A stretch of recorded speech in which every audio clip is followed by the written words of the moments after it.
Thanks for tuning in to the Trap House Podcast. Now, a quick word about our sponsors.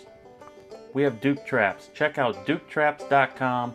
Duke manufactures over 40 different models of cage traps, coil spring traps, long spring traps, and body grip style traps. Also, my personal favorite, they have the Duke Dog Proofs. They come powder coated, perfect on the line. Check out DukeTraps.com and you won't be disappointed. We have J3 Outdoors, maker of the Hags Bracket, all American made products. Check out their website, j3o.com, and you will not be disappointed. They have everything from your bait holders, your spring clips, your tail hooks, the universal locks, the list goes on. Especially if you're a water trapper, you want to check this website out. That's j3o.com. We also have Top Lot Stretcher Company with us. Check out their website at toplotstretcherco.com. Top Lot Stretcher Company handles all your wooden stretcher needs, along with pelt handling supplies and trapping supplies. Check out their website at toplotstretcherco.com. And representing all the girls in the trapping world, we have Trapping Girl Inc. with us. Check out their website, trappinggirlinc.com. They have awesome apparel for the females. There's also kids apparel, lures and baits, things you could use out in the field. Check out their website, trappinggirlinc.com. And there's only one true way to start out the trap line in the morning, and that's with a nice hot cup of coffee from traplinecoffee.com. Check out their numerous collections. They have Trapline Blend, a Kodiak Blend, and my favorite, a Cherry Red Blend, all available at traplinecoffee.com. Also, be sure to check out Weeby Knives. That's weebyknives.com. They have skinning knives, fleshing knives, all your fur handling tools. Check out weebyknives.com. Need a place to sell your fur? Check out Groenewald Fur and Wool Company. They're the largest and most experienced direct receiver of wild fur with over 50 plus years of experience. Their website is gfwco.com.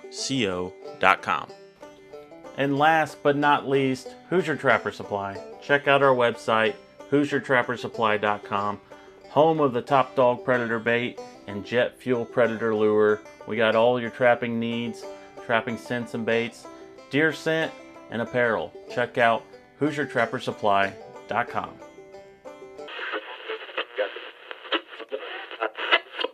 All right, everyone, welcome back to the Trap House Podcast. We got a great guest with us today. Linda White's with us. Before we go any further, got to say thanks for being a sponsor of the show with Trapping Girl Inc. That means a lot. And yeah, welcome. Thanks.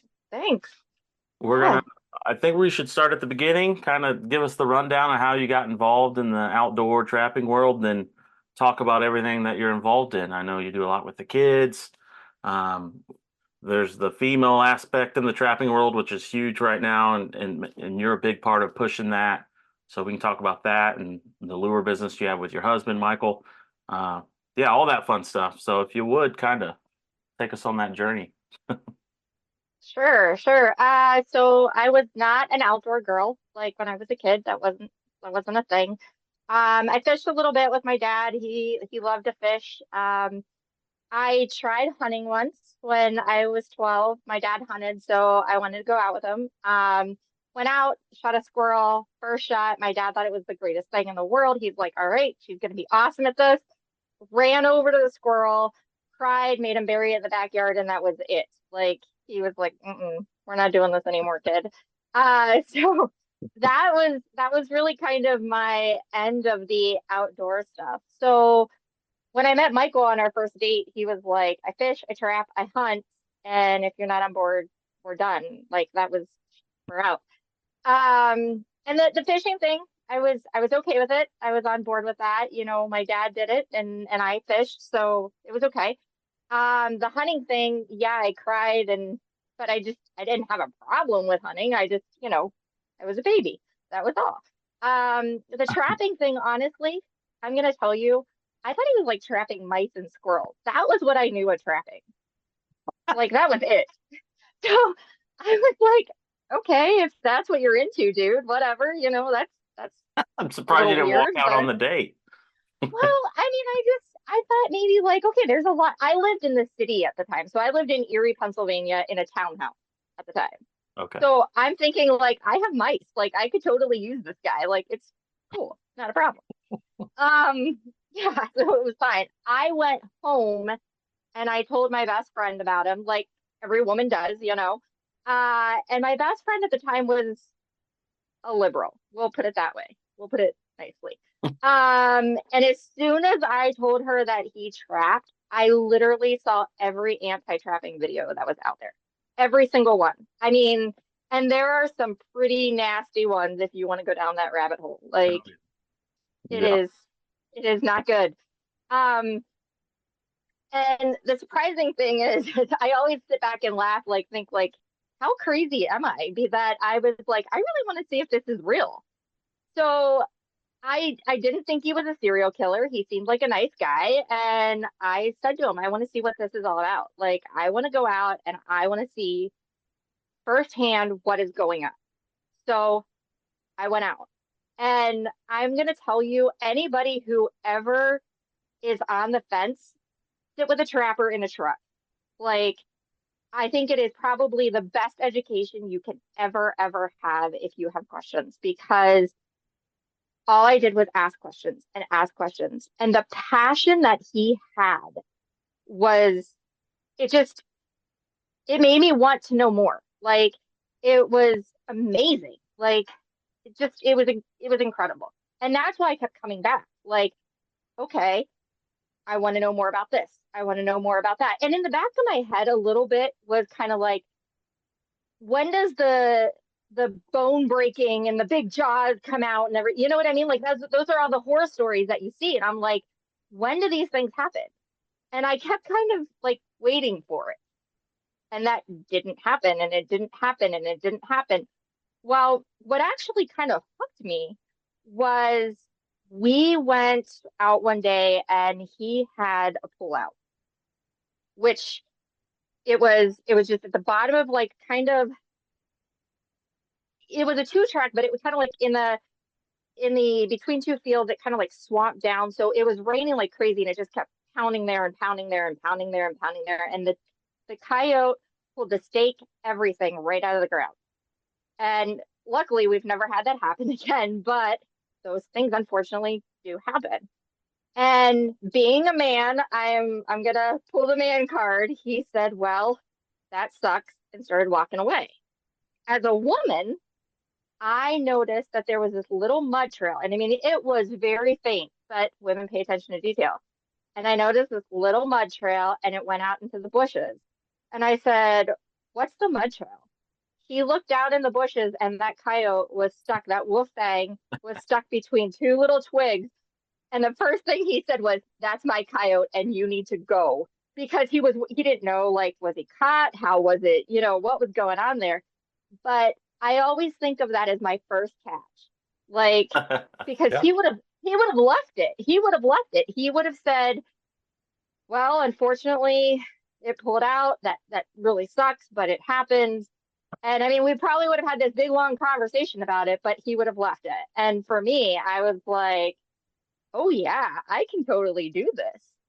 So I went, I got my license. I started trapping with him side by side. And then it got to be that I was his pack mule. Like, hey, Linda, carry this, do this, do that. I'm like, I'm gonna do this on my own. So I decided I was gonna run my own line. And that's actually how Trapping Girl came about. Was I decided I was gonna run my own line. We already had the bait and lure business and everything like that. And I went and I was at a convention and I could find no women's gloves. None. Anywhere. Every guy table has large, extra large. They've got 2X gloves, all the things. There is no smalls, like none. And when I was with him, if my gloves fit or if they didn't fit, it didn't really matter. Like I could hand him my trap, he could set the trap, and I put it in the ground, and it didn't matter. When you're running your own line, you need gloves that fit. Like you need equipment that is meant for you. So that's actually how Trapping Girl came about, was the fact that I couldn't find gloves on any of your tables. And I said, well, if this is an issue for me, it's got to be an issue for other ladies out there. Like I can't be the only one. So that's kind of the beginning of me in a nutshell. Questions. So what's the time frame on that? About 5, 6 years, 7 years. I started in 2014. Okay. Yeah, I started in 2014, and Trapping Girl started in 2019, Okay. Okay. So February 2019. okay. So you started trapping right after the temporary bubble in the fur market when things are starting to decline. So Yeah, and actually, it probably was really good because he didn't mind me, kind of starting to skin things, and as I put holes in it, he didn't cringe too much. Yeah, Yeah. so yeah. so I got to ask, did you then try to explain things to your friends that really wasn't like what she had depicted with the videos that she showed you? Yeah, well, I definitely tried.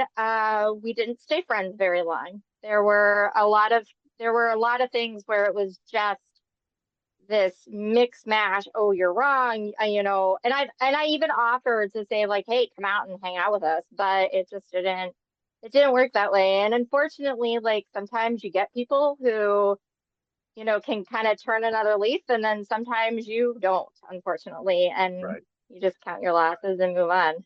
Right.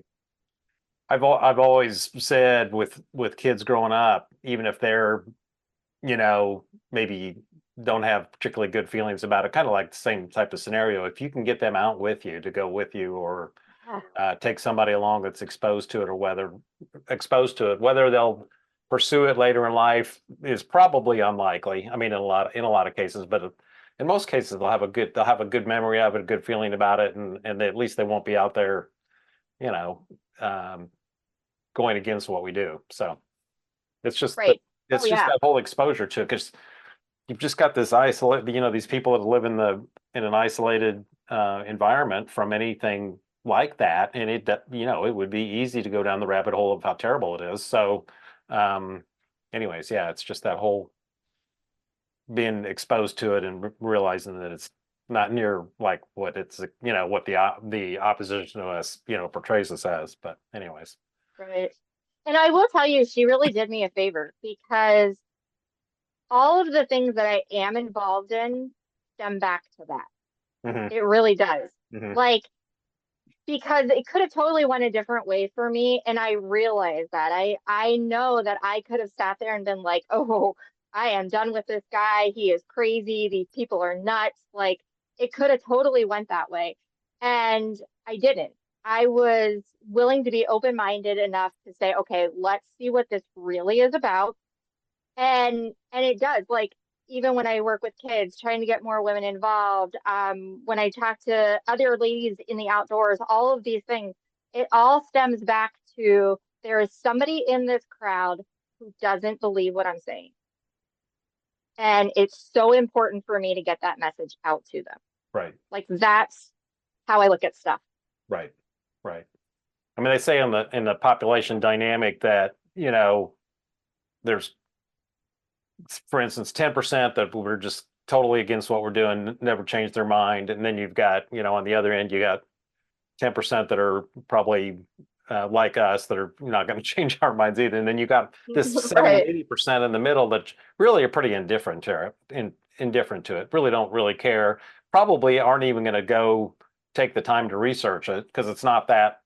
It's just not important to them. Yeah, it's not Doesn't that mean important to anything. them. Yeah, it doesn't really mean anything to them. So, um, it is that vocal minority for sure that gets a lot of attention. But Well, we're Yeah, my mom always falls into that group, and I always feel bad because if I post things, my mom is super supportive of me, and I'll post things online, and she's always like, "Can you make him look a little happier in those pictures? That fox looks kind of sad." And I'm like, "Mom, just stop, stop." Like, she doesn't care one way or the other, like, doesn't at all. But she always has this little, like, "Could you just make him look a little happier? Like, take a better picture." yeah, do a different angle maybe. Which I guess Yeah, there is a point to posting tasteful pictures, So My Yeah, mom thinks absolutely. every fox looks like he's sad. Like yeah, every single one. Yeah, So I mean I could draw like a little smiley face on and be like, oh Linda, he looks so sad. yeah. yeah. It's hard to get good photos of fox and raccoons for sure. Like, good luck. Like to get, Right. they're tough. Uh, Yeah. So, Yeah. so are you guys primarily land trappers or water trappers or both, or just whatever season's in? So Michael loves water trapping. He could care less about land trapping. If it wasn't for me, he probably wouldn't do it. And the fact that we have some farmers and stuff that pay us to get the coyotes and everything, off their land. So if it wasn't for that, he would never ever land trap. I could care less about water trapping. I don't like to be cold. I don't like to be wet. I don't like to get my hands wet. It's just not my thing. So we are like the perfect pair, honestly, because when it's land trapping season, he is all about like when we go out somewhere, all right, Linda, you pick your locations first. This is your thing. So you pick locations first, you go do your thing first. He'll set while I'm there, obviously, because you want to cover as much ground as possible and more tracks in one area is obviously better than, one or two. So he will, and he always says he's like, well, I'm here anyway, so I might as well put some out there. So he'll put tracks out and everything like that. But normally when we're water trapping, I am the stick girl and the cart girl.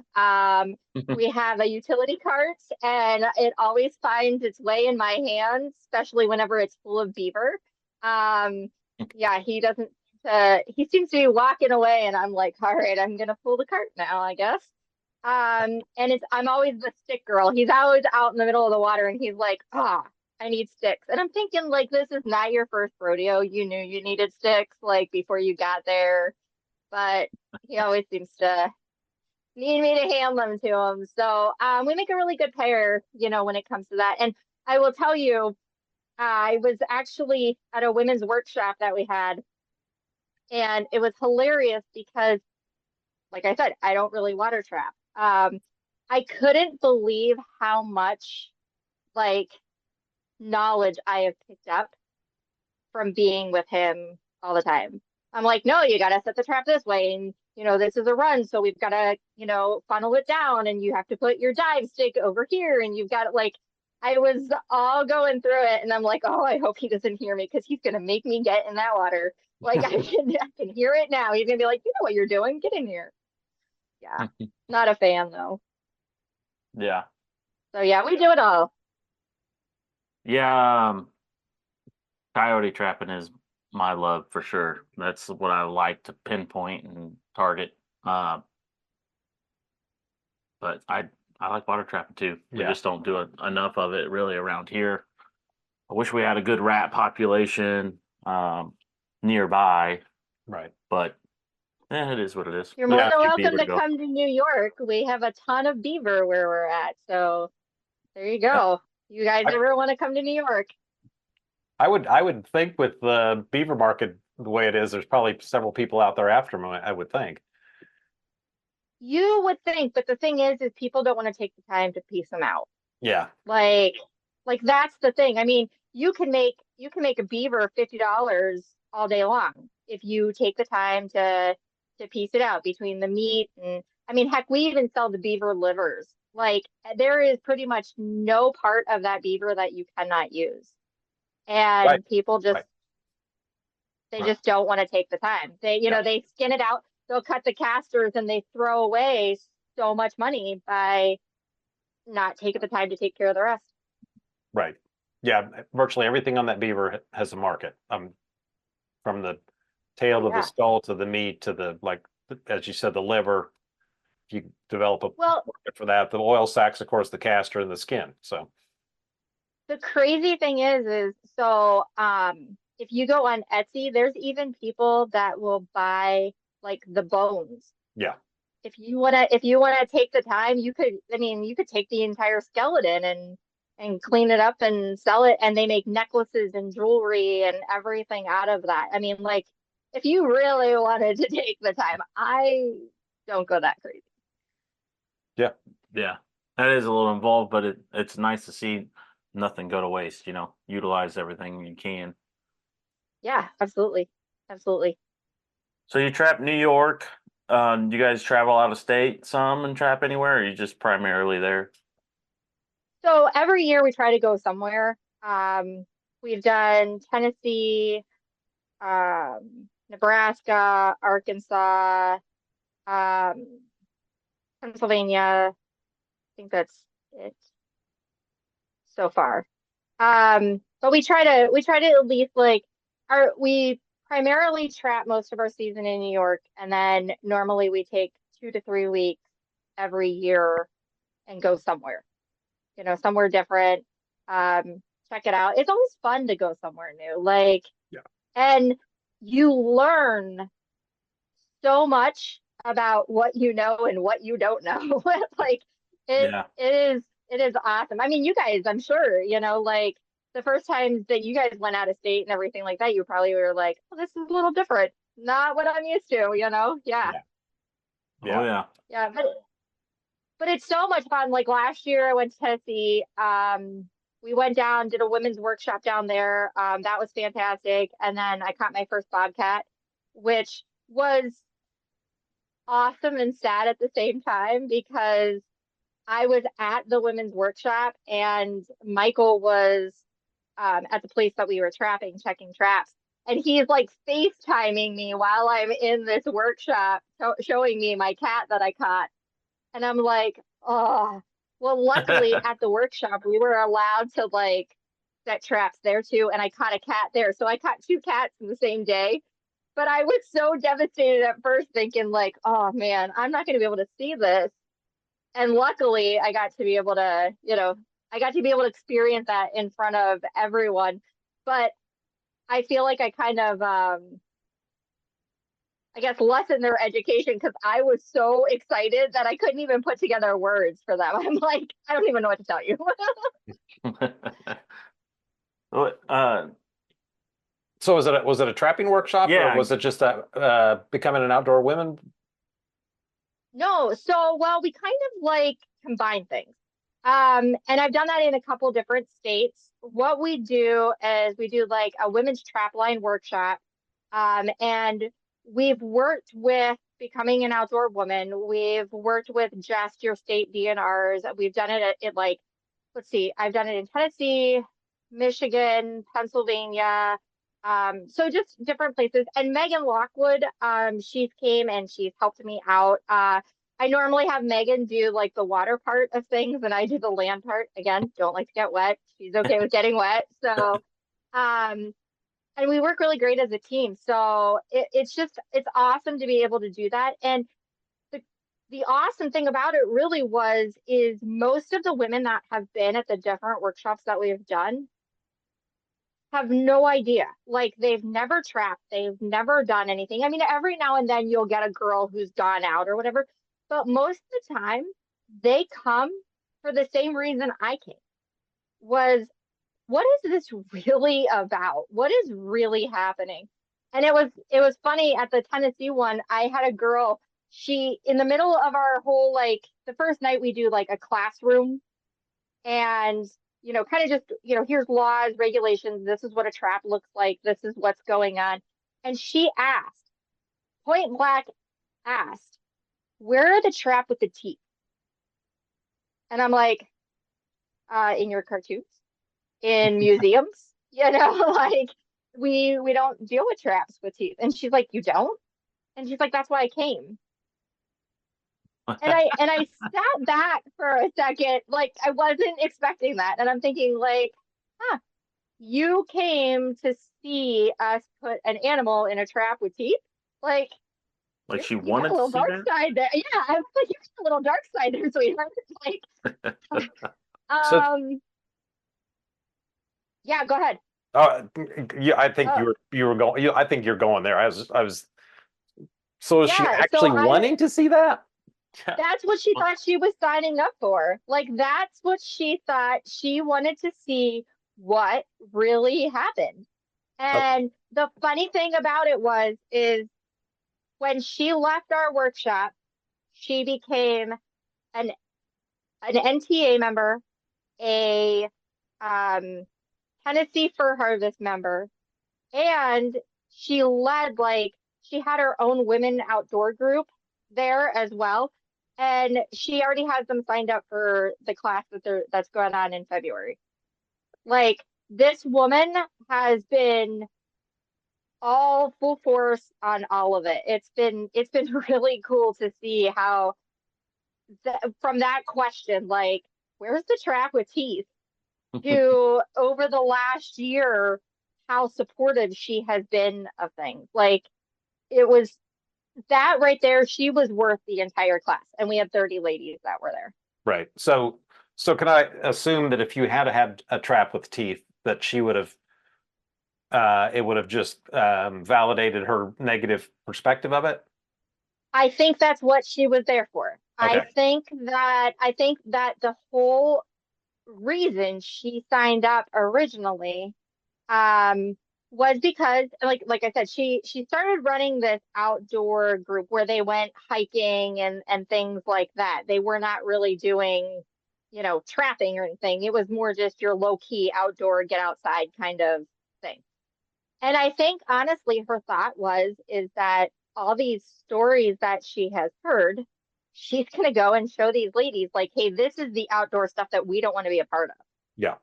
You know, and and she even told, it was funny because John Daniels was there, and she told John, she said, these women right here are amazing and they should be at every class that you do, everything, because how they're presenting this is not at all how I thought it was going to be. Yeah.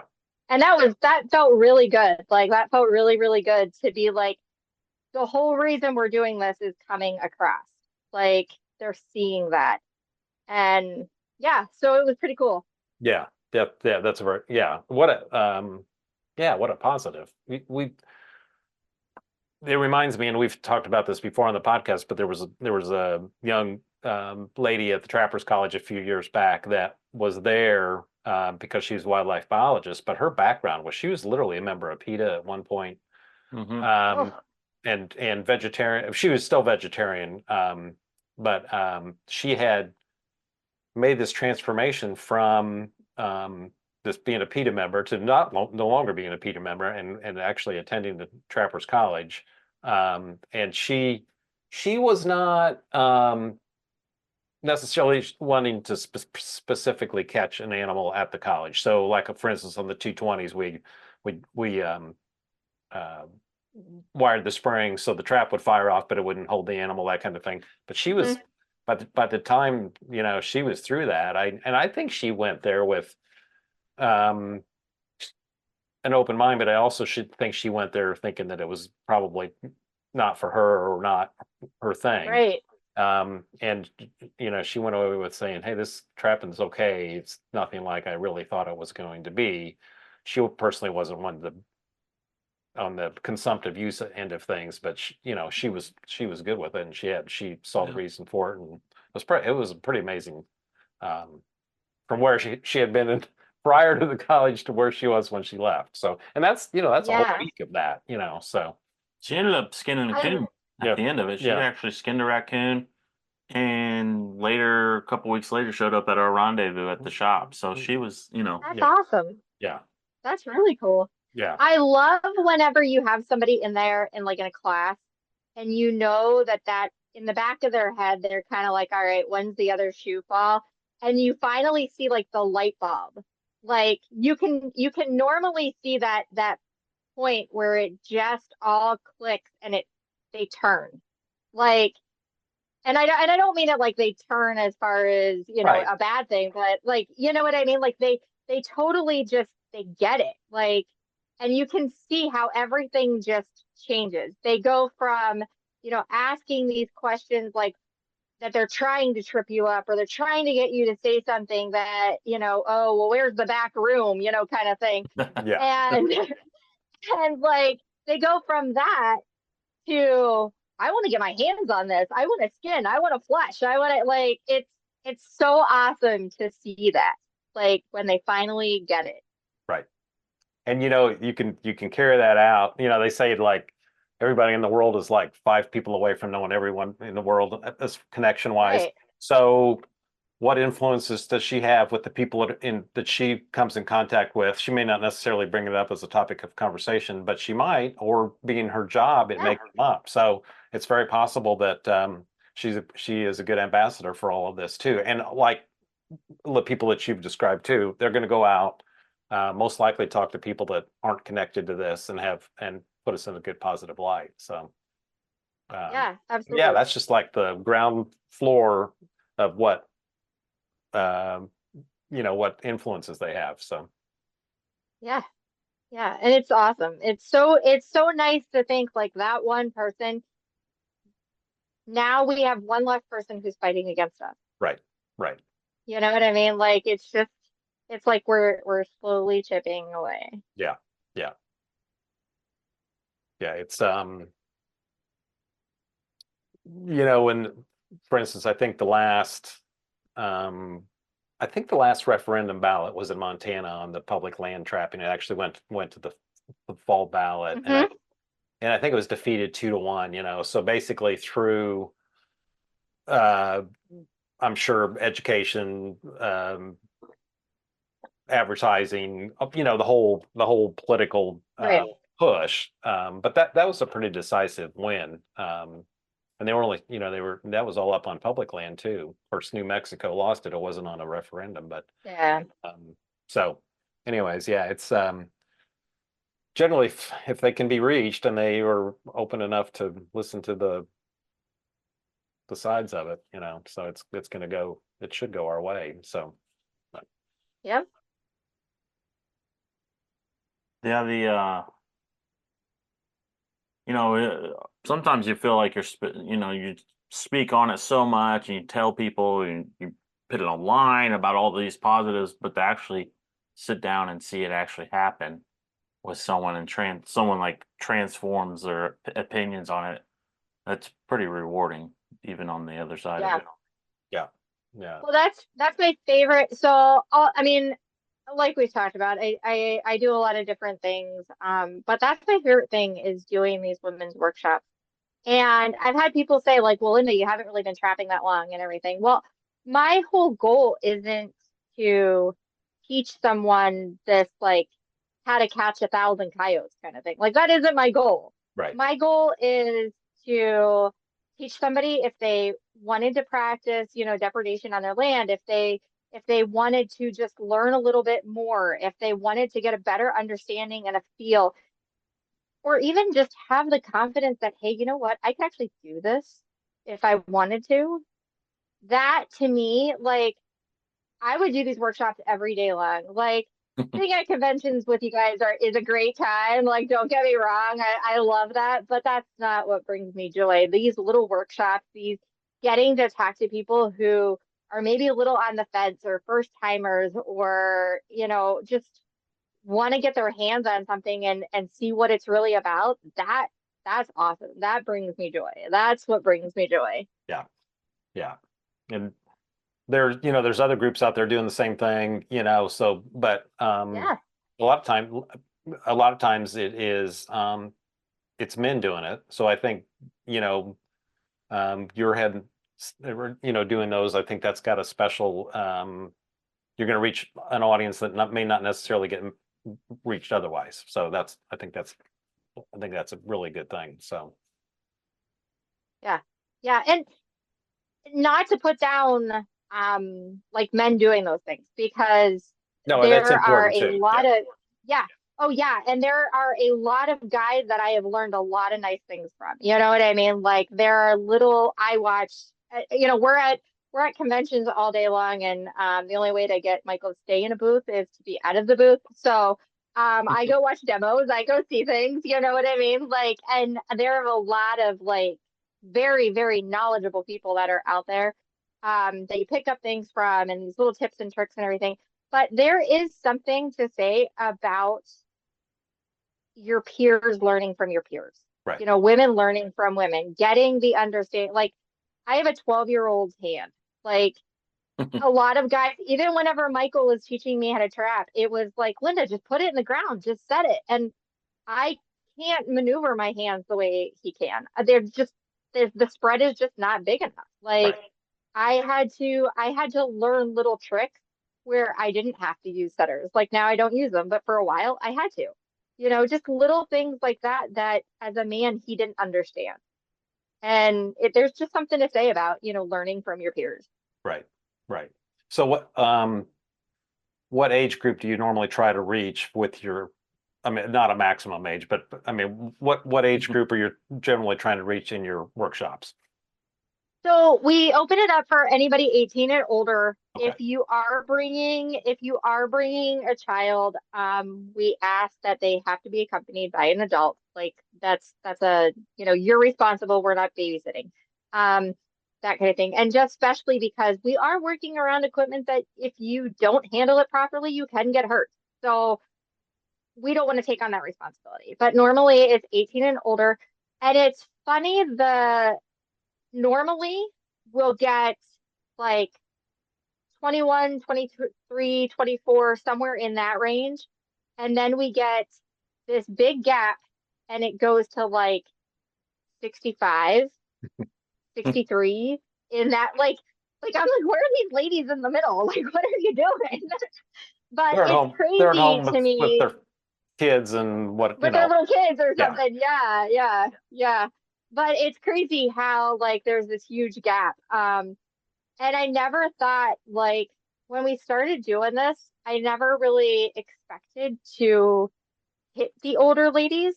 Like, I know that men say, you know, oh, well, you know, there's a lot of guys that have been out there that started trapping when they were older, like when they retired and everything like that. But I guess, and this is, I guess, kind of sexist, and you would think that it wouldn't be because I am a woman, but I think of like, that's when I want to be like out on a beach and going to wineries and things like that when I'm retired. Like, not thinking of trapping. Like, that wouldn't be what I would think about. So um those ladies really kind of shocked me. But I will tell you, they're almost even more fun than like the younger crowd Mhm. because they are like into it. They are, let's go. I want to kill stuff. I want to skin it. I want to find out what's going on. I mean, they are sometimes like even more pumped than I am, and I'm excited to be doing this. So yeah, it's crazy. Yeah. That's kind of the R3 perspective is basically, I mean, nobody's going to pass up educating kids. Just the word, let me get that right out there. But this Oh idea yeah. that if you are an adult, a young adult, or an older adult, middle-aged adult, whatever, you've got the want, you've got the interest, you're going to make the time, you've got transportation, and you've probably got the monetary means to buy the equipment and get going on this stuff. Where a lot of young kids, even if they've have the interest, they don't have the rest of it, particularly if they don't have family support at home. So, yeah, we can instill that in the young people, and I'm not saying for anyone to ever stop educating them, but on a lot of these workshop, that young adult and older are important people to reach, and a lot of times, I think they've been overlooked in the past, in some cases, you know. So, so yeah, I think that's a pretty important group to reach. So, I had a woman, her husband had passed away. She was, I want to say almost 70. So she was like 69, 68, somewhere in there. And her husband had passed away. And she came to one of the workshops because he was a trapper. And she says, I have these darn things hanging in my garage and I have no clue what the heck to do with them. And he was always gone. So now I'm going to figure out what the heck he was doing out in the woods. Yeah. well, yeah, So, yeah, you know, being overlooked kind of thing that made me think of that. Like, I think to myself, why did he never ask her to go? yeah, yeah, yeah. Kind of a missed opportunity on both. Yeah. Yeah. So yeah, yeah. So I had a guy that I knew, he's actually no longer around, but he took his kids trapping when they were young, and it was kind of like your experience with the squirrel. So he shot a raccoon that was in a trap, which is pretty dramatic if someone hasn't seen that. Uh, and they were like, you know, completely appalled by it, and he was like the worst daddy ever, and Right. so since then they've become adults, but and I don't, they are not trapping themselves. It's just how parents handle that kind of stuff. I think is part of that, particularly. I think the first time I took Andrea trapping, we were actually just muskrat trapping, and everything was in body traps, and so you didn't have that Right. dramatic thing right off the bat, So, and anyways, I think of that guy often, and if things had been probably handled a little differently, it probably wouldn't have turned out like that. So Just ease them Right. into Well, it versus. yeah, I always think back to my dad, like where he was like, "Nope, we're done," and I think to myself, like, what would have been if he would have been took a different approach to that? right, Like, right, all right, we need to change this outlook. Like, now, granted, it all worked out because I met Michael and everything else, but if I didn't, you know what I mean? Like, what right, happens if that didn't happen? And I really dove into the community, so it's not like I just trapped and it is what it is. There's a lot of things that I've done, and now, like, even being on the board and all of that, that none of those things would have happened right, if I didn't meet him. And I think, like, going back to the whole kid thing, I think this day and age, it's almost overly important for kids to get out and see what actually happens when you take a life. What actually happens when, you know, and I don't want to get political and everything, but like with all these protests and all these, words and everything that get thrown out in today's society, like there's so many children out there that don't really understand the meaning behind those things. right, Where when you get outdoors and you see what really happens when you take another life, when you're out having to, use survival skills, when you're out having to do this, like those words make a whole different meaning. Like mhm, they definitely have a whole different meaning. And I think, spending so much time on video games and playing, they do this stuff and they don't really see the consequences of stuff that the outdoors needs to be happening a lot more, right, especially with our kids. right. A lot more. When they're clearly missing the cycle of life, Right. and they don't, and people, this is a little, it gets brought up, and it's worth saying is, the cellophane wrapped meat in the meat counter at the grocery store, there is a connection that they're not getting, Yes. that, and that is Yes. different, but it's not different, so, um, but yeah, it's just this disconnect. And I think of these giant urban areas now that, people are just completely disconnected. We've got, in Greenwood there, um, it's up basically around the south side of Indianapolis. So Greenwood, they're building apartment complexes just like right downtown, kind of a, very nice luxury type apartment complexes. So the idea is that you're within 15 minutes of everything. So as far as nice restaurants, a grocery store, it's all right there. You don't even get out Right. really, to live, unless you specifically take a trip out. So I mean, the disconnect is actually getting, more and more Oh disconnected. yeah. Anything. They can't even put up a bird feeder or anything. So it's like, I mean, Oh it's man. it's huge, and um, that, and it's not necessarily, it's just the way things are moving. So, Yeah. yeah, this connection to the outdoors is, certainly in that group, yeah, Right. it, And it's it's it's tough. sad. It's, yeah, yeah, Yeah. It's really sad because I mean, granted, my experience as a child, like, wasn't the greatest at that time, like falling, mean dad, how could he make me do that, kind of thing. Even though I asked to go, but still, how could he have made me do that kind of thing? But I learned something from that. You know what I mean? Like, I learned something from that. I saw what it meant to be able to have that power in your hands and take that life, and I think like that's one thing I talk about whenever with trapping, like I'm very, I want to say I'm very point blank when it comes to like dispatching with women because I feel like that's one of the hardest things that people deal with. And women especially, like the emotion is there and everything like that. But this is an up close and personal thing. You're not gonna, it's not like you shoot a deer and it runs off and dies and then this is an up close and personal thing. And I think that's almost even more important Mhm. because you know what that animal is going through. You want to get it done. You want to make this as painless as possible. And then whenever you are going through the skinning process and everything else, you almost cherish that animal even more. Mhm. Like, and you want to make sure that you're using the most of that. That fur is going to something, either whether you're making garments of it or tanning it or, taxidermy or whatever. There's a personalization to that. Yeah.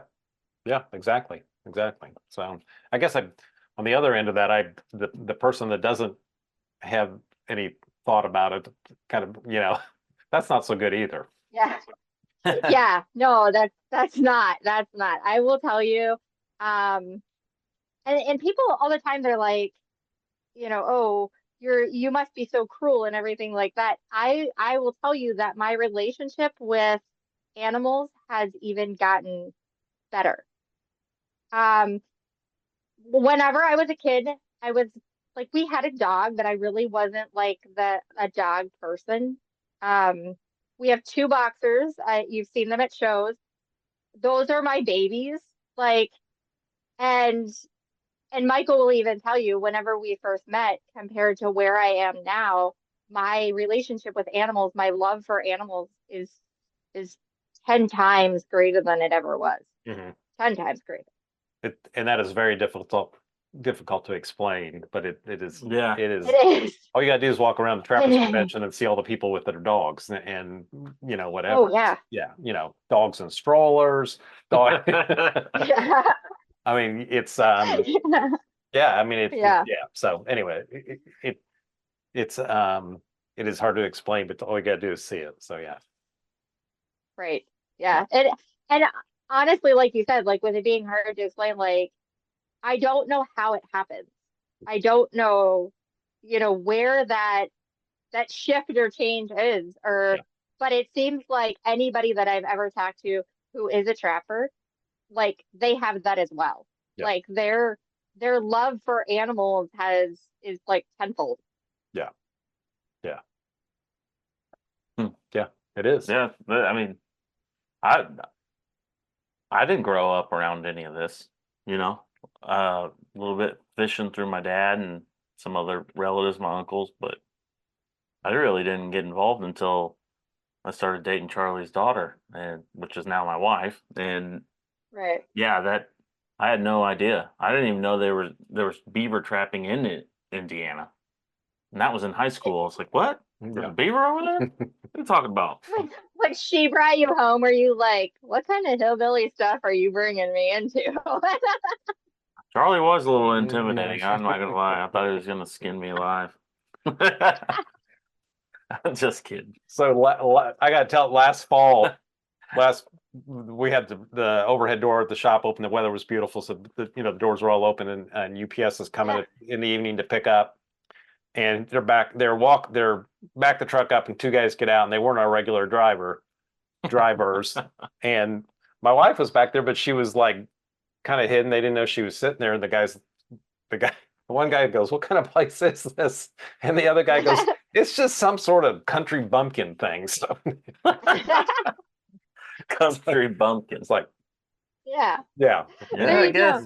So Which is so funny because like taxidermy and all of that. I mean, think about all of the extremely wealthy people who Mm. have a ton of animals and everything. Like they pay very, very good money for all of that. Like yeah, country bumpkin, I do not care. I would take that, you know? yeah.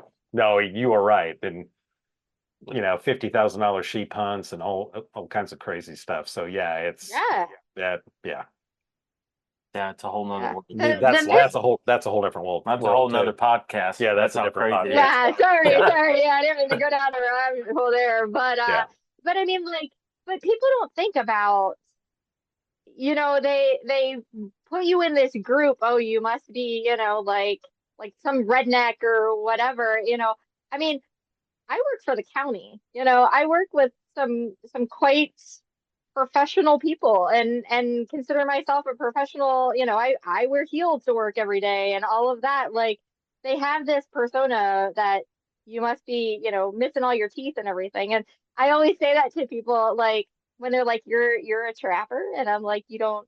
I still have my teeth. Are you expecting them not to be there or something? What were you expecting? Yeah. There was some young boys that were interested in trapping, and their mom brought them in the shop. It's probably been 5 years ago at this point, and she was all for it. She was wanting to promote their interest, and she came in, and I happened to be the one waiting on them, and she told me, she goes, I just figured you were gonna have this giant beard, which is common among trappers, but I thought you were just gonna be Right. she had this stereotype of what she thought that I would look like, or that You look like an old mountain man. She yeah, wanted you yeah, to look like yeah. the So yeah. Well, it's funny because so when we went up to Alaska to do the women's summit up there, the Mhm. women's trapping summit up there, um, we hung out with Marty and everything, who is on the Mountain Man show. He has his beard and everything, but he is a tiny man. Like yes, yeah, he looks so much bigger on TV with all of his stuff. And that was the very first thing that Michael said. He's like, he's not that big. I thought it was so funny because he's like, he's not that big. And I'm like, what did you expect? But he's a tiny person, like just such a tiny little person. And even when you see him on TV, you think of him as being, oh, he must be so much bigger. Nope, right. he's a tiny little person. He's this is And he is a mountain man. right, Marty Mariotto. I always struggle with his last name. Yep. Who Linda's talking, Yep. and but he's the real deal. I mean, he's Yep. yeah, but yeah, he is He not is very one big. of the nicest people. Oh my gosh, no. And he is one of the nicest people. I've gotten to know him and his family and his daughter, and they are a phenomenal group of people. Like they really are. And I have to say, I think that's everyone. Like every now and then you get somebody in the trapping world that you're like, eh. But for the most part, the people that I have met in this community have become lifelong friends. Yeah. And I've got people all over the world, like Adrian from New Mexico. Whenever he comes this way, he stays at our house. I mean, heck, he for a whole summer set up a print shop in my garage the one year. And I'm going out there. I was actually working from home that time, and I'm going out there, and he's got his Spanish music on, and he's drinking Coronas, and he's dancing around, and he's printing. And I mean, like, I have met some of the most amazing salt of the earth people from this community, and they are just phenomenal. Like, I honestly, to me, trappers are the best people out there. They really are. And that's another one that's a little difficult to explain, but I will say that trapping is a lot of work, and so the work ethic and the I think that all plays a role into that too, So Yeah. but yeah, it's a good group, a real good group, and like you said, it's kind of just real down to earth. It's not. There's some egos out there for sure, but I mean, in general, it's just a really good group. So Right. Well, and you learn that like sense of commitment. You know what I mean? Like Right. But even with hunting and stuff, like you go out there, you shoot something one day, or you sit in a tree stand for a couple hours, and then you can be done. When you set a trap in the ground, you're committed. Right. Like this is what I'm doing until I pull that trap. So you even have those. I think it carries over into your relationships, into your, like when you meet people who are your people, like you're committed to them. You have a bond to them that you like. I feel like other people these days kind of just throw people away. They use them and throw people away. And I've learned that like trappers have really become some of my favorite people because you have that sense of loyalty, that sense of commitment Right. to each other. Right. Right. Yeah. Yeah, it's funny. You can meet a trapper and never in your life met him before, and then it's like there's this common ground. Because there's a lot of trappers out there. Don't get me wrong, but we are the minority in the outdoor world. Oh yeah. So when you The meet low another hanging trapper fruit. from somewhere else, there's like somewhat of a mutual understanding from the get go for the most part. Yeah, I It's think that's cool. why Yeah. I mean we're fortunate because we all get to deal with trappers every day. Um, but a lot of people don't, or they'll say I don't even have one in my community that necessarily traps that I can hang out with or talk to. So I think that trapper conventions are clearly a good social place. But then Trapper Man, that forum is incredibly popular, and I think it just helps Yeah. connect everyone. So but Yeah. And Paul does a really great job, I think, with it, like making yeah. sure that it's tasteful. Yes. Yeah. Yeah. Yeah. Exactly. So Yeah. What else do you do? So we covered. so Linda, tell What us else do I tell us do? tell us a little bit more about your business. So I have Trapping Girl. We have Sawmill Creek Baits and Lures. So Trapping Girl is all geared towards women in trapping. And like I said, like the big thing is that I went to these conventions and there was nothing for me. And I really thought it was a shame because I would watch as people walked around with their women, like their wives and girlfriends and everything like that. And you could see they kind of just they were interested but felt out of place, you know?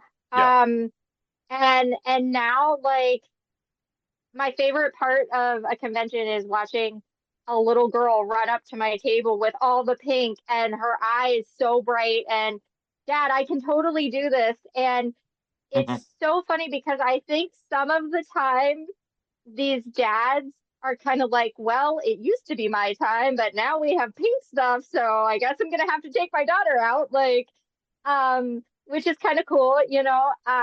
We have the bait and lure side of things, and my husband actually really started helping me um when I was helping him out in the shop because if you ever hear him, there are no free rides in this family. So yes, I grind beaver meat and mice and all the stuff.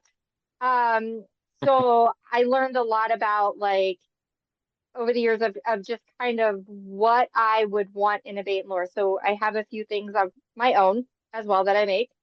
I also am on the FTA board and I also am part of a group. I don't know, I'm on the board of a group called Women of the Wild, which the main reason I got on the board was because of trapping. So it is a group of women who our whole focus is to get women in the outdoors, to experience new things, do it safely, learn, get education, all of that stuff we do. Online classes, in-person classes, and then we also do like trips and even over to Africa and everything else like that. And I thought what they were doing was really, really cool. Anybody who knows me, if I like something or whatever, I'm gonna interject and I'm gonna make it known and I am not scared to voice my opinion. So I did. And they said, we don't have anything that's geared towards trapping. Do you want to help us out? And I was like, yeah, of course. Obviously, I want to do that. So I ended up on the board and to kind of fill that trapping side of stuff. So we have a lady who deals mainly with hunting, a lady that deals mainly with fishing, and then I open the whole trapping side of stuff, which was really kind of cool. And Megan Lockwood ended up being one of our girls with Women of the Wild also. So that was really cool. I kind of got her in a little bit. I was like, yeah, I'm doing this, and so are you. Yeah, that's good. Yeah, and then I also deal with Kids with Catches, which is kind of just a small little organization that I started, and it really started with Trapper Paul. I don't know if you know who that is, but Michael was bringing a young kid out on the line, and the reason he went out with Michael was because of the Mountain Men show, and he had never seen any kind of trapping before. So he went out with Michael. And at the same time, Paul and Carol were doing these kids classes. Well, they own a very, very small trapping supply store in Pennsylvania. And they were trying to do these educational kids classes, and they were funding everything all on their own. Um, and it was funny because the first year that I went, they said to me, well, this is going to have to be our last year because it's just too much. It's just too much for us to be able to provide pizza and a porta potty and, things for the kids to take home and all of the little things that go with it. And I was like, no, this can't be your last year. Like, and little Charlie, actually goes to this, and that's how I met Charlie. And I like seeing these kids, they were loving it. And I'm like, you can't not do that. Like, how is that a thing? So, I put this together that we are going to start fundraising. We're going to start, getting bottles of lure. We're going to start getting, used traps. How many people have hundreds of used traps sitting in their garage doing nothing? A kid brand new to this, they don't need a Bridger 2 dogless, fully modified, and all. They don't need all of that. A nice little, and honestly, most used traps I would prefer because the springs are a little bit worn out and you can set them a little easier and they're great for those kids. So we started collecting traps and all of that. And it was funny because I put it out there that I was doing this mainly to try to help Paul and Carol out. And then it got to be, hey, we have a class and we have a class and we have a class. And there for a while, we were supplying over 1,000 bottles of lure each year. And we did, I think it was like 700 traps, and we were giving them to like the Ohio, they do the workshops in Ohio. We were giving out to them. We were giving over to New York. I mean, it just really snowballed. And I was blown away by all of these different organizations and different mom and pop shops and all of this that try to do these things that just don't have the funding that they need. Yeah. Yeah, that's great. Yeah. A lot of work. It's a lot of work. It is. It's a lot of work.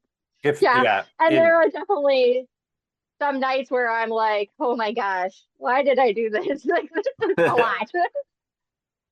Yeah, it's being the rewarding part of it, I guess, just keeps you going, so it's yeah. And like I've had people say to me, well, why do you care if they get something?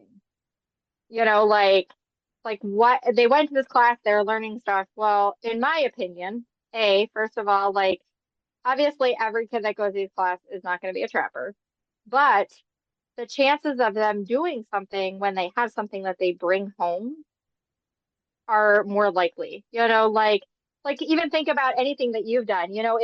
If you're going to go and take golf classes, if you don't have golf clubs, are you ever going to do anything with that? You know what I mean? Like you need to have that stuff in your hands, be able to play with that trap, be able to set that trap, be able to do those things. So I think to me, having something to give to them, it definitely helps the chance that they may use it in the future.